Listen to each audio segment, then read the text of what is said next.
రాజకీయ కురువృద్ధులు జగిత్యాల సీనియర్ నాయకులు జీవన్ రెడ్డి మరికొద్ది సేపట్లో బీఆర్ఎస్లోకి వెళ్ళబోతూ ఉన్నారు. అధికారికంగా ఆయన గులాబీ కండువాని కప్పుకోబోతున్నారు. సో ప్రస్తుతం నాతో ఉన్నారు. సార్ ఏంటి గులాబీ కండువా కప్పుకోబోతూ ఉన్నారు? హ్యాపీగా ఉన్నారా? ఎట్లా అనిపిస్తా ఉంది? Very much relax. వాళ్ళు ఏదైతుందో 20 మాసాలు కాంగ్రెస్ పార్టీలో మరి పరిణామాలు మీరంతా గమనించిండ్రే. అంటే వాస్తవంగా మేము ఆశించిన ప్రభుత్వం అధికారానికి వస్తే తృప్తి ఉండాలి. కానీ అటువంటిది ఏదైతుందో ఇవాళ మేము ఆశించిన ప్రభుత్వం అధికారానికి వచ్చి ఏదైతుందో నేను మానసికంగా క్షోభకు గురైన. అరే మేము ఏం కోరుకున్నాం, ఏం జరుగుతుంది, అసలు మార్పు ఎందుకే కోరుకున్నామా, మేము ఈ పాలన కొరికే కోరుకున్నామా?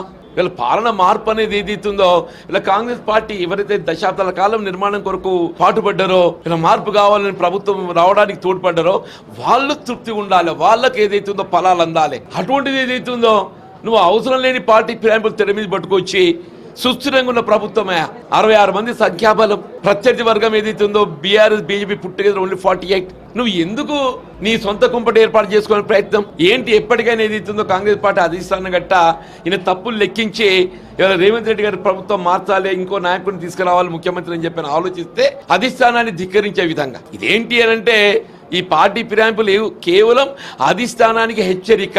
ఆయనకంటూ కుంపటి ఏర్పాటు చేసుకొని రేపు ఎన్నటికైనా కాంగ్రెస్ పార్టీలో నాయకత్వ మార్పు అనేది సహజమే. కాంగ్రెస్ పార్టీలో నాయకత్వ మార్పు అనేది సహజం. రేపు రేవంత్ రెడ్డి గారి యొక్క ప్రభుత్వం నాయకత్వ మార్పు అనే ఒక ఆలోచన కాంగ్రెస్ పార్టీ అధిష్టానం చేసే పరిస్థితి ఏర్పడ్డట్లయితే దాన్ని ఎదిరించడానికి ఆయనకంటూ కుంపటి ఏర్పాటు చేసుకోలో 25-30 మంది తెచ్చిపెట్టుకున్నట్టయితే నా వర్గం అయిపోతే అప్పుడు కాంగ్రెస్ పార్టీ అధిష్టానాన్ని నేను కంట్రోల్ చేస్తా అని చెప్పని ఈ పార్టీ ప్రేమలు తెర మీద పట్టుకొచ్చింది. అది 10తో ఆగింది, బ్రేక్ పడ్డది. అదృష్టం అంటున్నా.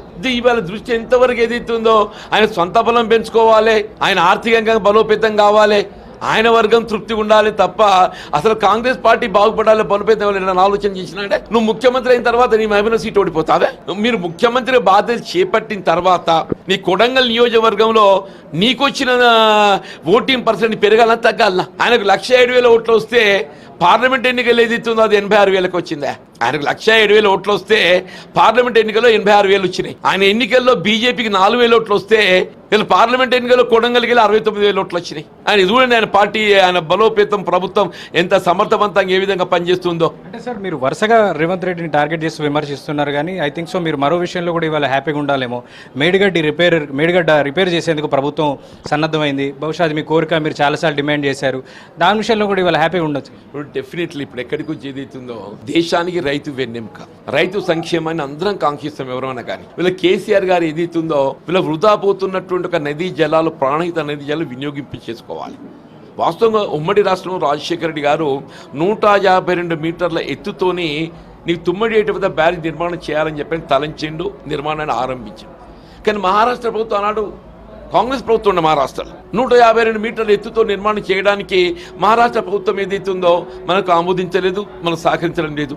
కేసీఆర్ గారు రియలిస్టిక్ ఏదైతుందో 152 మీటర్ల ఎత్తుతో బ్యారేజ్ నిర్మాణం చేయడానికి మహారాష్ట్ర ప్రభుత్వం ఎప్పుడైతే సహకరిస్తలేదో ఆడ 148 మీటర్ల ఎత్తుతో నిర్మాణం చేయడానికి బ్యారేజీ ఒక ఒప్పందం, దిగువ 100 మీటర్ల ఎత్తుతో బ్యారేజ్ నిర్మాణం చేసి అక్కడికి వెళ్ళి ఇంకొక 2 లిఫ్ట్ అదనంగా ఎల్లంపల్లికి తరలించి ఈ మొత్తం రాష్ట్రాన్ని సుభిక్షం చేయాలని తలంపుతోని ఇలా మేడిగడ్డ, అన్నారం, సుందిలా నిర్మాణం చేసిండు.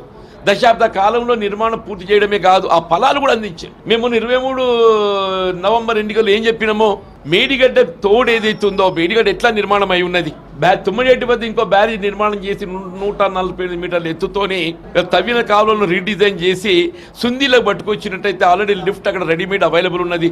కేవలం 10,000 కోట్లతో ఏదైతుందో మేము ఒక 80 టీఎంసీని మేము వాడుకోవచ్చు, వినియోగించుకోవచ్చు అని చెప్పని పేర్కొన్నామే. 3 ఏళ్ళు గడుస్తుంది, 3 బడ్జెట్లు పెట్టి 3 రూపాయలు బడ్జెట్ కేటాయించిండా? అంటే ఏంటి, నువ్వు తుమ్మడి హట్టి ఏదైతుందో ఇవాళ రేవంత్ రెడ్డికి దాని మీద దృష్టి లేదు. ఆయనకి ఎంతవరకు ఏదైతుందో ఆయన స్వార్థ ప్రయోజనాలు, ఆర్థిక ప్రయోజనాలు తప్ప ఇవాళ తెలంగాణ రాష్ట్ర ప్రయోజనాలు లేవు ఆయన దగ్గర. ఎందుకు? అందుకే పోయి హైడ్రా పట్టిండు. హైడ్రా ఎందుకు పట్టిండు? ఒక్కరిని దెబ్బ కొడితే 10 మంది వచ్చి కాళ్ళ గడబడతారు బేరం.